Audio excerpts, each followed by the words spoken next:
Bonjour à tous, nous sommes ravis d'être avec vous aujourd'hui, mardi, pour discuter d'un sujet qui nous tient à cœur, qui est effectivement celui des advisory boards dans les PME et les ETI. Alors, on va peut-être attendre juste quelques petites secondes pour que nos différents amis qui se connectent voilà, rejoignent le webinar, se donner voilà, quelques secondes. Et puis, c'est peut-être l'occasion déjà, effectivement, pour Jamila et moi, de pouvoir peut-être se présenter. Jamila, si tu veux peut-être dire un mot.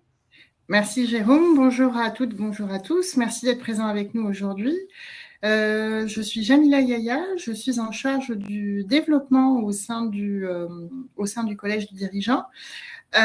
Juste pour vous donner une idée un peu de mon parcours, une vingtaine d'années d'activité dans le domaine des insights et de la data, où j'ai accompagné essentiellement des dirigeants et des cadres dirigeants dans l'analyse de leurs données pour justement comprendre un peu les comportements et attitudes de leurs consommateurs et pour prendre les bonnes décisions en termes de choix marketing, choix business, etc.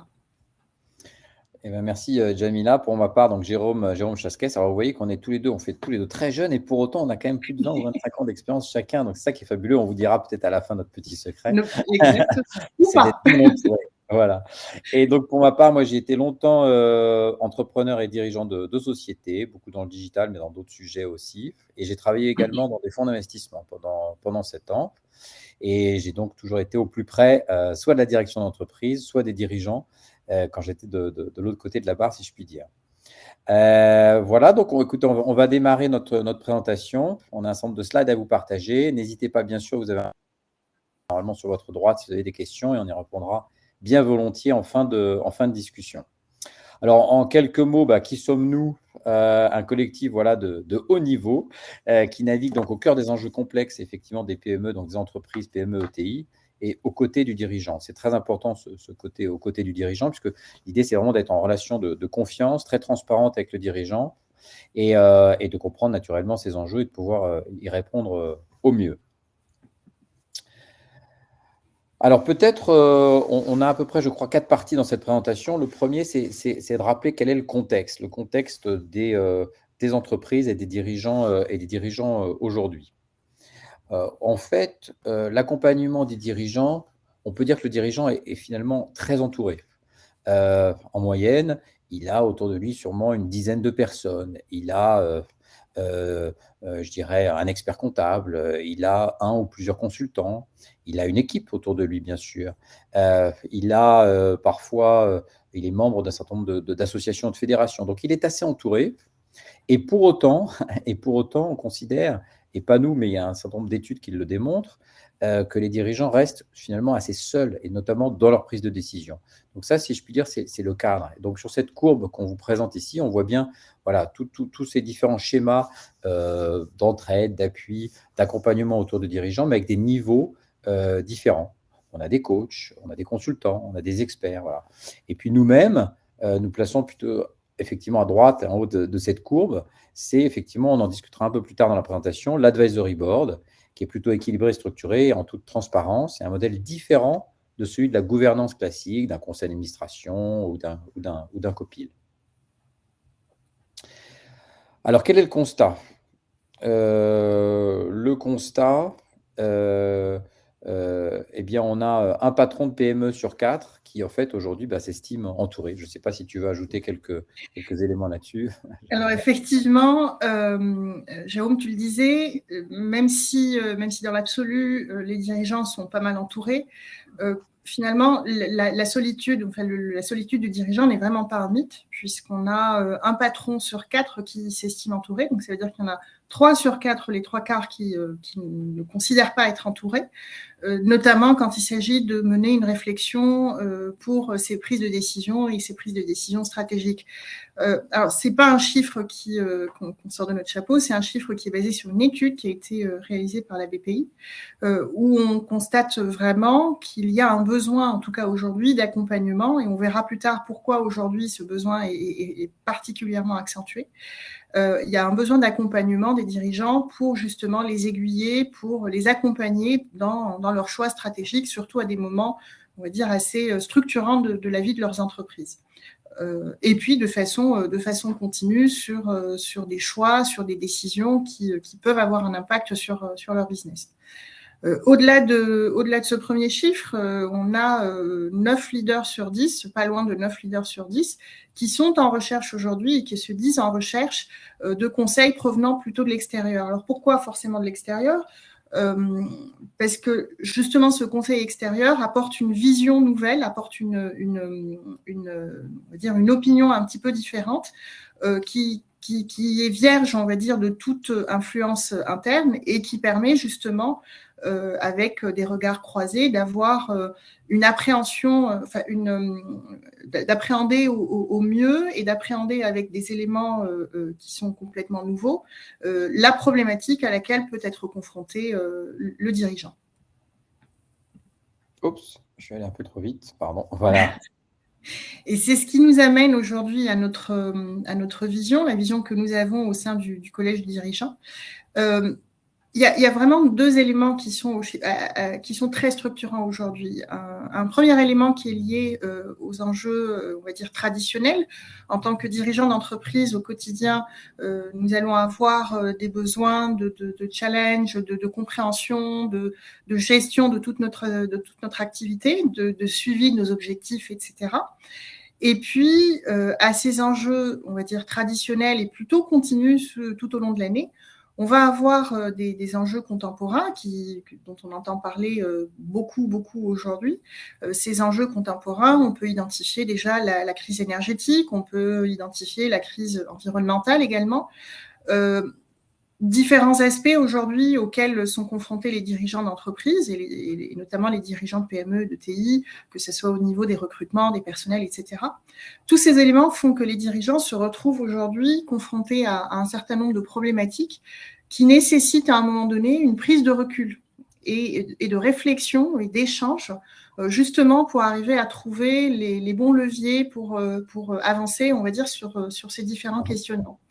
C'est là-dessus que nous avons imaginé ou nous considérons que les advisory boards permettent justement, avec un regard croisé, donc on fonctionne toujours avec un trio d'advisors qui sont tous expérimentés, qui sont extérieurs encore une fois et qui sont assez complémentaires en termes de compétences. Donc ce trio va accompagner le dirigeant, va le challenger, l'inspirer et l'épauler justement face à ces enjeux qui sont à la fois, comme je disais, contemporains et traditionnels. Alors, cette notion d'advisory board, cette formule d'advisory board, pour nous, est particulièrement adaptée aux PME, aux dirigeants de PME et de TI, qui ont à ce moment-là l'occasion d'échanger en toute confiance avec des pairs, sachant que ce sont des personnes qui ont une expérience eux-mêmes en tant que dirigeants ou en tout cas dirigeants de haut niveau et qui vont pouvoir, en échangeant avec ces pairs, avoir de nouvelles idées, être challengés sur les idées ou sur les décisions qu'ils doivent prendre, tout en gardant justement la main sur ces décisions. C'est-à-dire qu'il y a vraiment une indépendance en termes de prise de décision.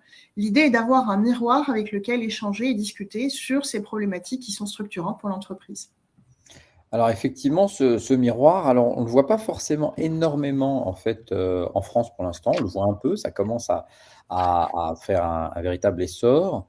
Mais on le voit beaucoup plus aujourd'hui, ou jusqu'à présent, en tout cas dans les pays anglo-saxons. Donc ça, c'est une carte qui représente un peu l'impact, on va dire, et la présence des advisory boards aujourd'hui dans un certain nombre de pays et de continents. Donc on voit qu'on est encore un peu desservi en Europe, mais on pense qu'il y a un vrai tournant post-Covid et une vraie prise de conscience des dirigeants, effectivement, de se tourner vers cette formule qui peut vraiment changer la donne dans leur conduite de l'entreprise. Alors, le recours à un advisory board, pourquoi ? En fait, il y a différents éléments d'information qu'on a pu rassembler là aussi à travers un certain nombre d'études, notamment l'Advisory Board Center, qui publie beaucoup d'études à ce sujet. Donc, d'une certaine manière, d'abord, selon, je dirais, le cycle de vie, les enjeux de l'entreprise, on reviendra sur cette notion d'enjeux. Donc, beaucoup d'enjeux de transformation digitale, transformation liée effectivement aux sujets environnementaux, pivot parfois d'un point de vue commercial d'ailleurs et stratégique, Deuxièmement, beaucoup d'enjeux de croissance, développement de produits, développement à l'international, voilà. Et puis d'autres types de nouveaux enjeux auxquels on peut être confronté. Et cession-transmission, un peu moindre ici dans ces chiffres qui sont globaux et internationaux. Ils représentent un chiffre un peu plus important chez nous, en France en tous les cas. Donc, d'une part, ça, c'est un prisme, c'est de le regarder effectivement sous l'angle finalement de ces enjeux. Et de l'autre côté, sur les besoins exprimés par les dirigeants. Donc, on voit que relativement majoritairement, il y a l'amélioration des process, qui est un point très important pour les dirigeants. Alors, c'est d'autant plus vrai, certes, dans l'industrie, mais ça l'est aussi dans d'autres manières et sous d'autres angles dans l'industrie du service. La conquête de nouveaux marchés, on voit que c'est un point aussi très important, et l'identification de nouvelles opportunités. Donc, on voit que les modalités, les motifs, les éléments qui suscitent finalement l'intérêt et le fait de recourir à un advisory board sont finalement assez diverses. Et en fait, il faut comprendre à chaque fois qu'ils sont très adaptés et très uniques par rapport à chaque entreprise et à chaque dirigeant. C'est ça sous un autre prisme, qui est l'engagement effectivement par projet ou par secteur.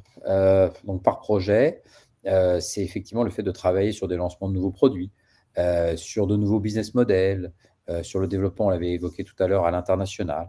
Ça, à nouveau, ce sont des chiffres qu'on a regroupés sur un plan international.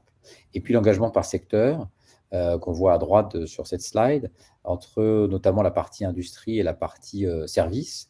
Alors, on est un peu plus fort sur la partie industrie, je dirais curieusement en France, où on sait que l'industrie a été peut-être un peu desservie ces 30 dernières années. Mais justement, il y a des sujets et des sujets assez forts. Et donc, aujourd'hui, on va dire qu'on est plutôt un peu à 50-50 entre la partie service et la partie industrie, en tout cas pour ce qui est du collège du dirigeant aujourd'hui en France. Alors, impact sur le P&L et la confiance. Jamila, peut-être que tu veux en dire là aussi un mot. Alors, tout à fait. L'idée, c'est que la présence d'un advisory board auprès d'un dirigeant ait un impact positif. Et cet impact-là, encore une fois, une étude internationale a permis de mesurer cet impact qui est extrêmement positif.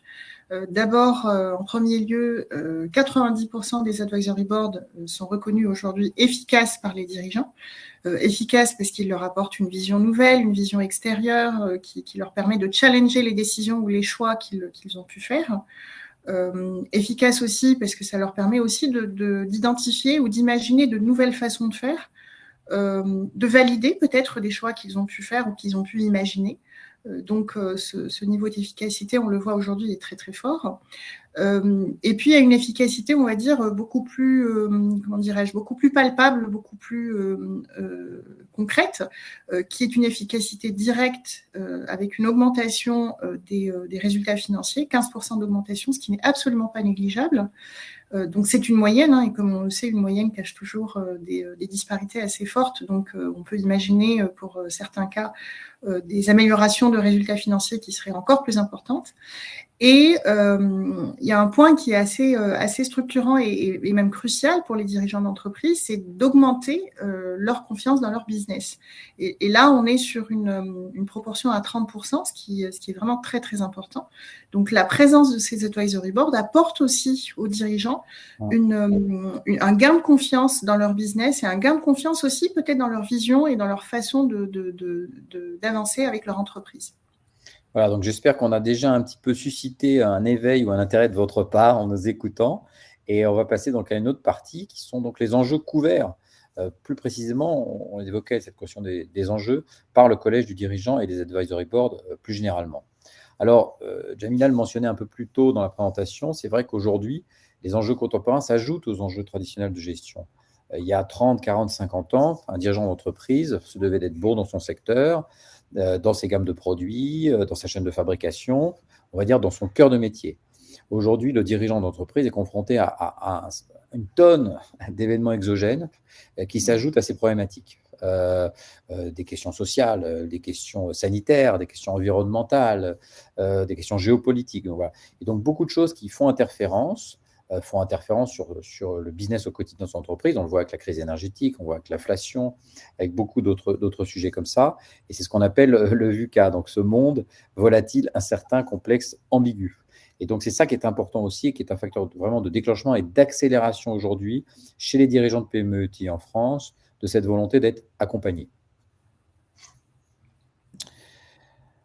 Alors, on s'est listé en tout cas une dizaine d'enjeux majeurs. Il y en a bien sûr d'autres, mais c'est ce qu'on peut résumer comme étant les enjeux que les dirigeants nous ont remontés depuis finalement ces dernières années, et ceux qui sont prégnants en tout cas déjà, en tout cas sur l'année 2022.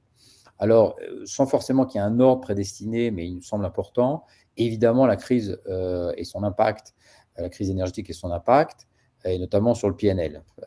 Donc, quelles sont les incidences, comment conduire du coup son développement dans de telles circonstances. Ça amène beaucoup effectivement de questions et ça sollicite effectivement beaucoup de travail du côté de nos advisors pour appuyer le dirigeant en la matière. Deuxième sujet, l'impact de la technologie, de l'IA, de toutes les nouvelles technologies, de la blockchain, voilà. Comment réagir, comment faire face, effectivement, face à des digital players, quel impact sur ses marges. Donc ça, c'est un deuxième sujet qui est évidemment assez phénoménal et qui n'est pas prêt de disparaître.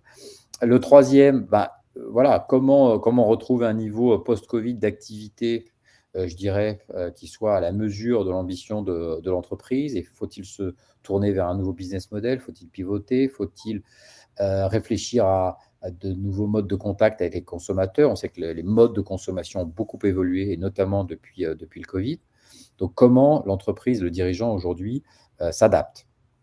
Quatrième sujet, effectivement, comment l'entreprise s'adapte aussi sur un plan financier. Donc ça, on travaille d'ailleurs souvent main dans la main, bien sûr, avec les experts comptables de l'entreprise, qui connaissent l'entreprise de l'intérieur. Mais l'idée, c'est de réfléchir de manière assez ouverte à peut-être voilà, certaines modifications au capital de l'entreprise, à imaginer les choses un peu autrement, parce que il y a eu des tensions effectivement qui se sont faites ou qui se font encore jour dans l'entreprise.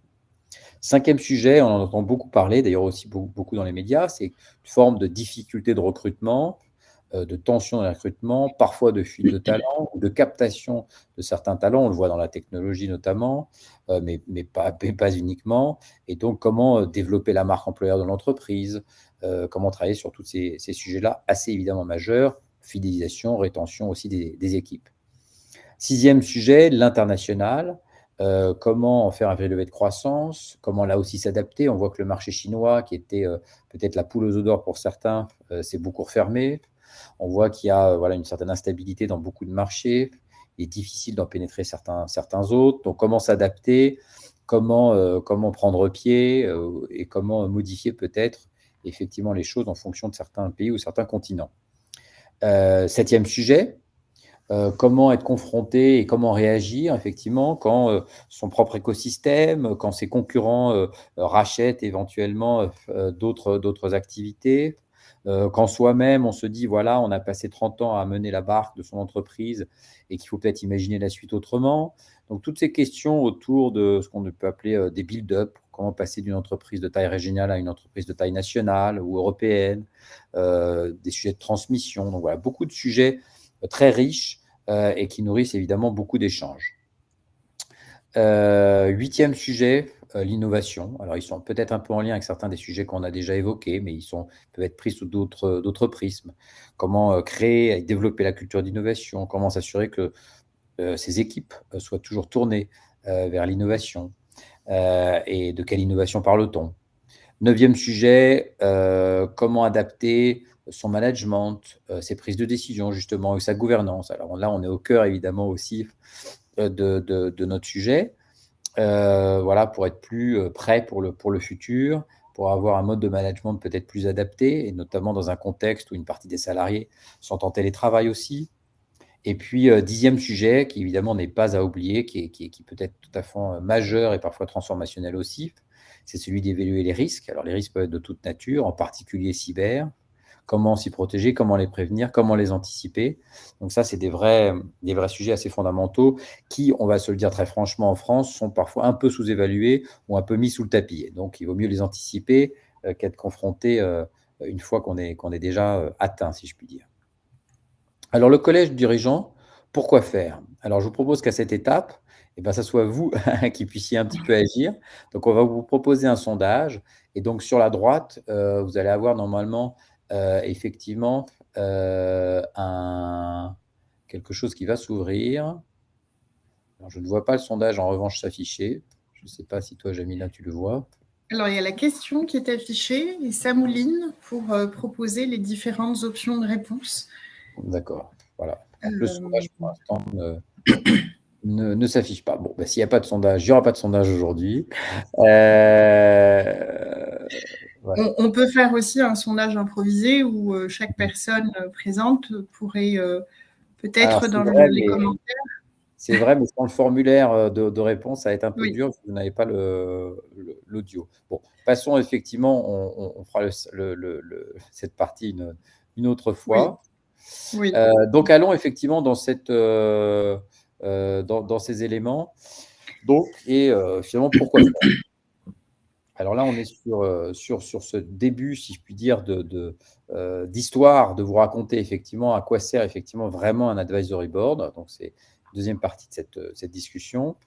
Alors, un advisory board, effectivement, offre, comme on le présente sur cette slide, une méthode d'échange, voilà, collaborative, structurée. Très important ce terme collaboratif, et très important aussi ce terme structuré, puisqu'on a parfois chacun des mentors, des advisors, voilà. Mais là, il y a quand même une méthodo et une partie collaborative. Donc, c'est un modèle de résolution de problèmes et un système de réflexion. Donc, ce n'est pas, comme certains peuvent l'imaginer, une chambre pour prendre des décisions. Les advisors ne prennent pas des décisions eux-mêmes. Ils vont aider, questionner, challenger le dirigeant pour faire en sorte que, certes, il se soit posé les bonnes questions et il trouve les bonnes réponses. Et donc, il puisse finalement prendre les décisions de manière beaucoup plus saine, de manière beaucoup plus apaisée, de manière beaucoup plus assurée. Voilà. L'advisory board offre aux dirigeants donc une approche décisionnelle moderne, on pourrait la qualifier comme ça, et effectivement en étant challengé dans les moments vraiment les plus critiques de la vie de son entreprise. Derrière tout ça, c'est la force d'un collectif. Au collège du dirigeant, nous avons effectivement plus de 350 advisors qui sont des leaders, d'anciens dirigeants pour la plupart, mais pour d'autres d'anciens managers de C-level, dans des grands groupes ou dans des entreprises familiales, qui ont déjà des expériences effectivement de COMEX, de board, et qui, je dirais, ont des profils certes spécialistes, mais aussi généralistes. Donc, ce n'est pas forcément des experts industriels, des experts par secteur, etc. C'est des gens qui ont eu des expériences quand même très étoffées, larges, et qui savent appréhender une variabilité, un nombre assez important, effectivement, d'enjeux et complexes auprès des dirigeants. Voilà. Donc, tous sont sélectionnés dans un process effectivement qui est le nôtre, où il y a d'abord une cooptation, ils sont présentés par d'autres advisors, ils peuvent venir à nous sinon directement aussi parfois, et il y a 2 entretiens qu'on fait avec eux. On s'assure certes évidemment de leurs expériences, du type d'apport qu'ils peuvent avoir auprès des dirigeants, et puis aussi de leurs valeurs, c'est très important, puisqu'il y a des valeurs, on les verra un peu plus tard dans les slides, mais d'écoute, voilà, de compréhension. Ils ne sont pas là pour vendre leur sauce, si je puis dire, mais pour vraiment appuyer le dirigeant.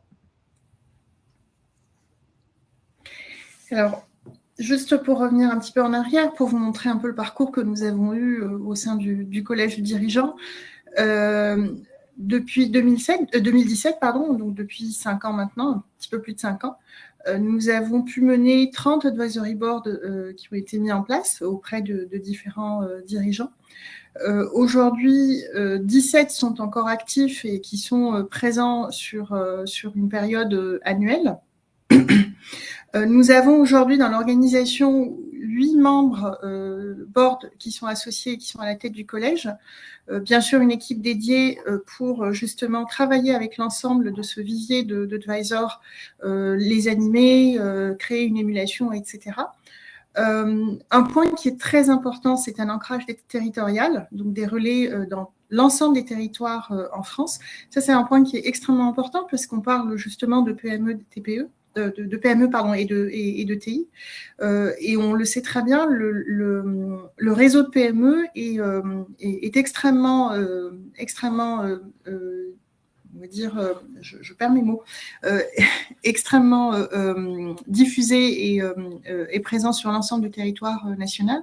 Et donc, cette présence territoriale de l'ensemble de nos membres est vraiment très, très importante pour nous, pour justement garantir une certaine proximité pour les dirigeants.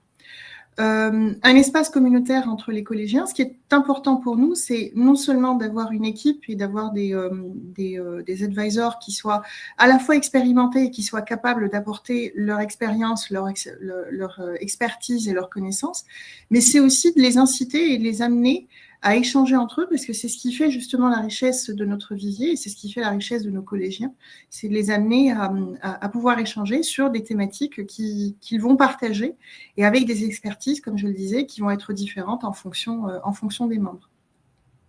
Une veille permanente, bien entendu, que nous conduisons sur l'évolution des modes de gouvernance, qui nous permet justement de voir de quelle manière on peut accompagner les dirigeants et quels sont les modèles d'advisory board qu'on va pouvoir proposer en fonction des modes de gouvernance. Une compréhension fine des enjeux des dirigeants. Alors cette compréhension, elle est assez logique, j'ai envie de dire, puisque comme le disait Jérôme, nos membres sont sélectionnés de façon très très méticuleuse. Ce sont des membres qui ont eu eux-mêmes une carrière en tant que dirigeants d'entreprise, ou en tout cas sur des postes de direction à haut niveau. Donc, ils savent être à la place des dirigeants, ils savent connaître les enjeux des dirigeants et les enjeux dont on parlait tout à l'heure, qu'ils soient traditionnels ou plus actuels, plus contemporains. Et puis, un élément qui, à notre sens, est très important aussi, c'est vraiment d'amener du contenu. Dans les contenus, on va avoir les webinars tels que celui que nous tenons aujourd'hui, mais on va avoir aussi des baromètres que nous produisons et que nos différents membres produisent et auxquels ils participent, ainsi que des articles. Tout ça, c'est des contenus qui permettent justement d'avoir toujours cette ouverture et d'avoir cette connaissance de l'évolution du marché et des enjeux du marché, pour justement encore mieux aborder et encore mieux accompagner les dirigeants qui travaillent avec nous. Alors, par exemple, ce mois-ci, parce que j'ai essayé d'être concret, voilà, on a eu 5 boards qui se sont déroulés plutôt au mois d'octobre, donc le mois dernier plutôt que ce mois-ci. Une dans une ETI familiale qu'on accompagne déjà depuis un certain temps, où effectivement il y a un vrai sujet de transmission. Donc là, effectivement, le dirigeant souhaite transmettre à une partie de sa famille des personnes identifiées, donc qui font partie effectivement du board aujourd'hui et qui ont besoin de monter, je dirais plus qu'en compétences, mais en tout cas de poser un certain nombre de sujets de manière assez importante pour permettre à cette nouvelle génération de prendre en main effectivement l'entreprise et de réfléchir effectivement à un certain nombre d'orientations stratégiques. Donc ça, c'est par exemple ce premier cas. Le deuxième est un opérateur de télécommunications qui a une croissance assez vertigineuse sur toute la France. Et donc lui, c'est vraiment des questions, voilà, quasiment, je dirais, d'hypercroissance et comment gérer cette hypercroissance, quel choix faire, parce qu'ils sont obligés finalement de faire un certain nombre de choix, là aussi assez stratégiques. Le troisième exemple, cette société dans la parfumerie et le cosmétique, où là, il s'agit plutôt d'élargir son activité, de réfléchir à un nouveau produit et à un nouveau marché, notamment à l'international. Donc, vous voyez, derrière, on a une typologie d'advisors très différente, suivant ces trois premiers exemples. Quatrième exemple, une ETI cotée dans l'industrie pharmaceutique, où là, l'idée, c'est de travailler évidemment sur ce qui va avoir une incidence, parce qu'elle est cotée sur le cours de bourse, et puis amener évidemment aussi, d'une certaine manière pour eux, améliorer les relations finalement au sein de leur conseil. Et ce dernier exemple d'une PME, qui là, finalement, est une PME qui a souffert à un moment donné et qui remonte la pente et qui réfléchit évidemment aux différents axes majeurs pour les prochaines années avec l'advisory board qui est mis en place. Alors, au sein du collège dirigeant, nous nous attachons à apporter, on va dire, un service différenciant avec une vraie valeur ajoutée. Cette valeur ajoutée et cette différenciation, nous l'avons construite autour de 4 éléments qui, pour nous, sont très importants. D'abord, un principe basé sur la dynamique de groupe et de la diversité. On en a parlé tout à l'heure, donc des advisors qui sont d'une part relativement nombreux, donc 350, comme on le disait tout à l'heure, mais surtout avec une diversité des compétences et des expertises qui permet justement d'apporter ce regard croisé. Comme on vous le disait et comme Jérôme vous l'expliquait tout à l'heure, nos advisory boards sont toujours organisés autour d'un trio. Donc ce ne sont pas des individus, ce sont vraiment c'est vraiment le trio qui va apporter son expertise avec ses regards croisés. Et puis toujours une bonne diversité qui est en lien avec la problématique que le dirigeant va amener et les questionnements qu'il va amener. Donc, on va faire une sélection qui va être très, très précieuse et très méticuleuse pour justement apporter le maximum d'input pour le dirigeant dans la problématique et dans le questionnement qu'il va avoir de façon très précise. Un deuxième élément qui est structurant pour nous aussi en termes de différenciation, c'est l'excellence et la richesse du réseau. Donc, encore une fois, un réseau de 350 membres qui ont été sélectionnés sur la base, comme on le disait, d'entretien et sur la base de l'expertise et de l'expérience qu'ils peuvent apporter, mais surtout des advisors qui vont permettre aussi d'apporter un réseau qui est interactif et communautaire, justement pour partager les expériences et les contenus. Un troisième élément qui est autour de l'orchestration et du suivi de la performance de l'Advisory Board. Notre objectif et notre idée n'est pas simplement de constituer l'Advisory Board et de le laisser vivre, entre guillemets, avec le dirigeant, mais c'est vraiment d'avoir un suivi de façon continue pour voir de quelle façon l'Advisory Board arrive à avancer avec le dirigeant. Est-ce qu'il y a des ajustements à apporter, ce qui peut tout à fait arriver. Donc, voir aussi quelle est la valeur ajoutée que l'Advisory Board va pouvoir apporter aux dirigeants et l'adaptation, comme je le disais, dans le temps en fonction des évolutions de l'entreprise ou des évolutions des besoins du dirigeant. Et puis, un dernier point qui est vraiment très, très important pour nous, c'est la charte qualité et professionnalisation. Aujourd'hui, les Advisory Boards sont, on va dire, structurés autour d'une charte qui a été mise en place par l'Advisory Board Center. Je vous invite à voir ce qu'il en est. Cette charte a été constituée sur la base d'une quinzaine d'années de recherche et qui pose aujourd'hui les piliers de ce qu'est un Advisory Board. Quel est le positionnement qu'il doit avoir? Et un Advisory Board n'est clairement pas un coaching ni un consulting, c'est vraiment une notion d'accompagnement et de présence autour du dirigeant pour échanger avec lui et le challenger sur ses problématiques. Parfait, merci Jamila. Alors peut-être juste pour conclure cette partie avant de vous ressolliciter, c'est justement nos valeurs, celles que tu as déjà commencé à évoquer. Et elles sont importantes parce qu'elles rythment à la fois le type d'advisor que nous avons et la relation que nous avons avec les dirigeants. Confiance et proximité, c'est sûr que c'est le premier pilier. Éthique et neutralité, c'est important parce qu'on n'est pas actionnaire, on n'est pas consultant. Et donc, c'est très important aussi d'avoir une pensée critique et constructive, d'apporter beaucoup de diversité dans le regard, dans les analyses, d'avoir beaucoup d'enthousiasme, de donner aussi de l'énergie aux dirigeants autant qu'on en peut, et puis d'être dans le partage et évidemment d'avoir cette notion d'excellence parce qu'on est là pour que les choses soient effectivement dans cet univers d'excellence. Alors, avant de passer peut-être à comment ça marche, je voudrais vous ressolliciter sur ce fameux sondage qui tout à l'heure ne s'était pas déclenché et donc vous poser effectivement une question. Un advisory board, ça sert à quoi au juste? Voilà, donc on lance le sondage et vous avez peut-être 20 secondes peut-être pour y répondre. Alors, je me permets de m'excuser d'avoir coupé ma caméra parce qu'elle perturbait un petit peu la qualité de la diffusion. Donc voilà. On gardera ta voix Je suis là. Comme source d'inspiration. Voilà. Merci beaucoup. Voilà, écoutez, alors, j'espère que vous avez tous, en tout cas pour la plupart d'entre vous, peut-être pris part au vote. Je vous propose maintenant qu'on regarde peut-être les résultats. Très bien. Voilà. Alors,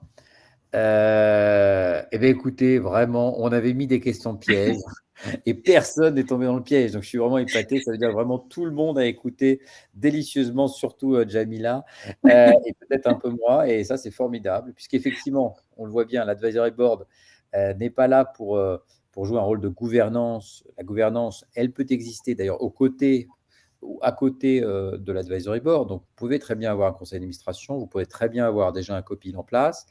Mais là, c'est un autre format. Les advisory boards n'ont pas de mandat, il n'y a pas de légalité ou de gouvernance, ce n'est pas dans les statuts. Il y a beaucoup de souplesse et d'agilité de ce point de vue-là. Et il peut y avoir une discussion très libre, finalement, avec le dirigeant. Le advisory board n'est pas là pour prendre, et encore moins à la place du dirigeant, des décisions, mais aide effectivement le dirigeant à lui prendre les bonnes décisions. et donc le prépare effectivement face à la complexité effectivement des enjeux auxquels il fait face, l'épaule, l'éclaire, le challenge, et l'aide à avoir effectivement ce temps de réflexion que parfois on n'a pas quand on a effectivement la tête dans le guidon. Donc voilà. Il s'entoure donc d'advisors qui ne sont pas des experts sectoriels uniquement. En général, c'est le dirigeant qui est déjà expert sectoriel, hein, la plupart du temps. Et évidemment, ce n'est pas à eux de se préoccuper de la gestion quotidienne de l'entreprise. Voilà, donc bravo à tous parce que c'est un sans faute. Je ne m'attendais pas quand même à 100% de résultats parfaits. Là, c'est très épatant. Et donc, pour conclure, on a cette dernière slide qui est de vous faire comprendre effectivement comment effectivement l'advisory board est constitué et comment nous, collège du dirigeant, travaillons à le mettre en place. Alors, quel format? Alors, on a un format de prédilection qui est celui qu'on recommande, qui est effectivement 3 advisors extérieurs, parmi lesquels un facilitateur est nommé et choisi aussi par le dirigeant. Les 3 sont choisis, ils sont proposés par le collège du dirigeant, ils sont choisis par le dirigeant. Et donc, un facilitateur qui, lui, aura un rôle supplémentaire, complémentaire, qui est de faire le point aussi régulièrement avec le dirigeant pour voir si effectivement le board lui donne satisfaction, de faire un point avec le collège pour voir s'il y a des questions ou des éléments d'appui que l'on pourrait donner aux dirigeants, puisque comme on est un collectif, donc si le dirigeant a des questions complémentaires, a des besoins, et c'est aussi, peut se retourner aussi grâce au facilitateur vers l'ensemble de la communauté du collège. Donc ça, c'est sur le format. Ensuite, il y a, si je puis dire, la fréquence. Et donc la fréquence, c'est quelque chose qui est là aussi déterminé en discutant avec le dirigeant. Donc on va déterminer si la fréquence, compte tenu des enjeux, doit être une fréquence plutôt rapide, intense, qu'on va appeler nous une task force mode commando. Donc c'est plutôt les 3 advisors qui vont être dans l'entreprise à côté du dirigeant en une demi-journée, mais à un rythme de peut-être une demi-journée toutes les semaines, une demi-journée toutes les 2 semaines. Là, c'est pour vraiment tackle, comme diraient les Américains, un sujet de manière rapide, quand il y a vraiment urgence. Et s'il y a un peu une vision de plus de temps long, qui est en général le format le plus utilisé, ça, c'est en mode stratégique plutôt annuel. Et donc, le rythme des rencontres va être plutôt d'une demi-journée tous les 2 mois, agrémenté entre ces 2 mois d'un call ou d'une vidéo avec chacun des advisors selon les besoins effectivement du dirigeant. Et là, on est plus sur des sujets de transformation, des sujets structurels, des sujets qui prennent justement le temps pour être ingurgités, analysés d'une certaine manière. Et puis, troisième axe pour former, vous voyez, ce board, c'est est-ce qu'il y a une thématique qu'on lui donne? Est-ce que c'est un mode projet? Alors, c'est souvent d'autant plus vrai pour les grandes entreprises, pour les ETI notamment, qui ont déjà pas mal de choses autour d'elles, mais qui à un moment donné veulent se poser sur un sujet très important sur lequel il faut effectivement travailler, et plutôt pas en mode consulting, mais en mode justement presque pré-consulting. C'est-à-dire qu'il y aura peut-être des consultants ou des gens dans les équipes après qui travailleront, mais là, l'idée, c'est vraiment de poser le sujet, de le comprendre, d'y mettre des jalons, et de travailler avec le dirigeant dans une vraie réflexion sur ce sujet-là en amont de décision. Voilà, et donc derrière, pour conclure d'une certaine manière sur la manière dont nous, au Collège du dirigeant, nous travaillons, finalement, c'est un peu une offre de board as a service, c'est-à-dire que nous montons sur mesure le board, ce qu'on appelle en français un comité consultatif, voilà, sur mesure pour le dirigeant, lié à ses enjeux, lié à la pertinence, à l'urgence de ces enjeux, lié voilà, tout simplement à son entreprise dans lequel on va nous insérer les bonnes personnes. Donc il y a une partie de mise en place et une partie de run, d'administration du board tout au long de l'année pour s'assurer que les choses vont bien et sont adaptées, et que le board puisse aussi être éventuellement renouvelé si les enjeux, bien sûr, évoluent. Voilà, écoutez, pour l'instant, on est ravis parce que vous voyez, on n'est pas sur ces satisfactions comme on voit parfois à 96,99%. On est vraiment sur du 100% puisque l'ensemble des dirigeants que nous avons accompagnés pour l'instant sont extrêmement satisfaits. Donc ça, évidemment, c'est une vraie joie et un vrai plaisir pour nous. C'est notre meilleure des récompenses. Et je vous cite effectivement quelques-unes de ces citations qui nous ont communiquées via quelques interviews, d'ailleurs vidéo, dont elles sont extraites. Et donc la première, d'ailleurs, qui a peut-être beaucoup de saveur, voilà, quand vous êtes chef d'entreprise, vous pédalez. Et là, on vous dit, descendez du vélo et regardez-vous pédaler, regardez ce que vous faites. Et on a trouvé cette mention assez à la fois pertinente et croustillante pour vous la partager aujourd'hui. Qui rejoint totalement la notion d'avoir un regard un peu extérieur aussi, de prendre le temps, de prendre du recul et d'avoir un regard extérieur. Voilà, donc n'hésitez pas si vous avez des questions. Vous avez effectivement le chat en ligne et de toutes les manières, nous sommes ravis évidemment de vous parler, même de manière individuelle si vous le souhaitez. On a un email qui est contact@collège-du-dirigeant.fr, contact@collège-du-dirigeant.fr, et on a le site qui est www.lecollège-du-dirigeant.fr. Et la petite différence entre l'email et l'URL du site. Et voilà, d'une manière ou d'une autre, donc n'hésitez pas à rentrer en contact avec nous. Nous avons aussi des formulaires et un FAQ sur le site et un certain nombre d'autres renseignements et témoignages. Écoutez, ça a été un grand plaisir. Voilà, je regarde si vous avez encore des questions. Écoutez, je crois qu'en tout cas, on va clore cette présentation. On a été ravis de partager ce moment avec vous. On espère que ça a pu vous passionner et vous interroger, si je puis dire. Et j'espère donc à très bientôt. Merci à vous, merci pour votre écoute. Merci. Au revoir. Au revoir.